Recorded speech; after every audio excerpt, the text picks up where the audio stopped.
미국 대선이 이제 코앞으로 다가왔습니다. 한 달도 채 남지 않았는데요. 최근에 지지율을 보면은 트럼프가 조 바이든에 많이 뒤져 있습니다. 그래서 압도적으로 조 바이든이 승리할 거라고 월가에서 예상을 하고 있습니다.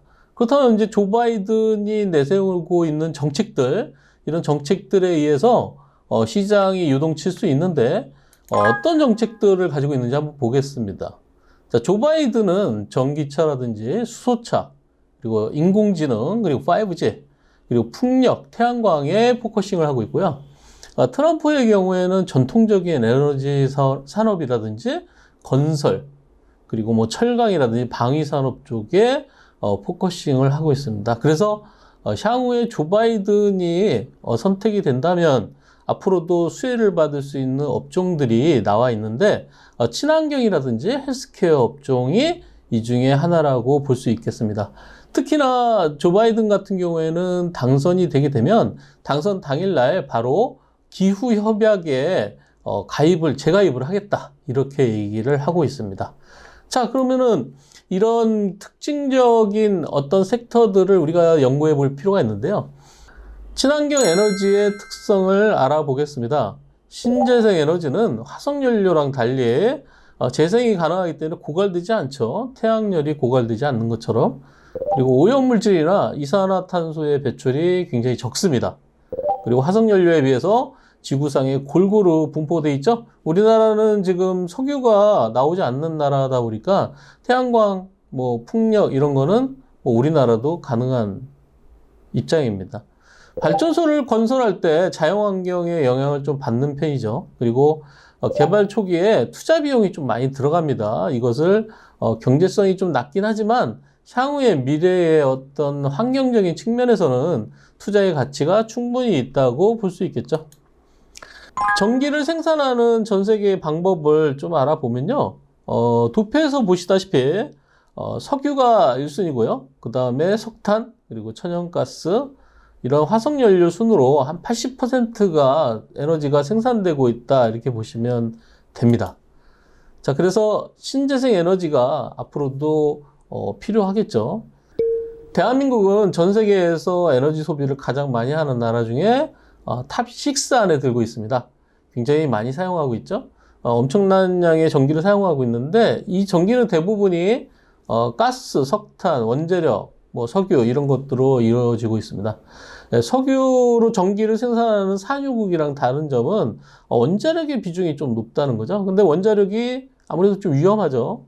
아무래도 석유가 나지 않는 나라다 보니까 원가 대비해서 많은 전력을 뽑아낼 수 있는 수단으로 원자력을 택하게 된 그 원인이라고 할 수 있죠. 하지만 이제 동일본 지진에서 보시다시피 원자력은 굉장히 위험합니다. 그래서 전 세계적으로 탈원전을 펼치고 있기 때문에 우리나라도 원자력을 앞으로는 줄여야 되지 않을까 이렇게 보고 있습니다. 그래서 원자력이 앞으로 사라지면 인공태양이나 이런 신재생 에너지의 비중이 상당히 높아질 걸로 보이고 있습니다. 자, 에너지별 발전 설비 현황을 보면요. 신재생 에너지에 차지하는 비중이 13.4% 정도 되고요. 그 중에서 이제 신재생 에너지의 발전 설비 현황 중에서 태양광과 풍력이 차지하는 비중이 굉장히 높은 편에 속하고 있습니다. 자, 에너지별 발전 현황에서 보면은 이런 신재생 에너지가 전반적으로 아직까지 비중이 낮다고 볼 수 있겠죠. 그래서 신재생 에너지 발전 현황에서 태양광과 풍력의 비중이 높다. 이걸 알 수 있습니다. 지금 그림 보시면은 유럽 쪽의 신재생 에너지 생산 비율을 볼 수 있는데요. 독일이 28.9, 포르투갈 28.9, 스페인 25.6으로 전반적으로 유럽 쪽이 신재생 에너지의 비중이 높아지고 있다. 이렇게 볼 수 있습니다. 자, 우리나라에서도 태양광을 활용한 에너지 생산을 적극적으로 장려하면서 사업자나 개인한테도 다양한 지원과 혜택이 주어지고 있는데요. 우리 주변에서 곳곳에 태양광 패널이 설치되어 있는 것을 여러분들도 보실 수가 있습니다. 태양광 패널의 장점은 사용하지 않는 장소에 쉽게 설치할 수 있다는 장점도 있지만 단가가 좀 비싸죠. 비싸고 에너지 효율적인 면이라든지 이런 쪽으로 봤을 때 태양광 에너지 사업자는 증가되고 생산 단위당 보상 단가가 낮아지게 되면서 사업의 실효성이 낮아지는 문제가 발생하고 있습니다.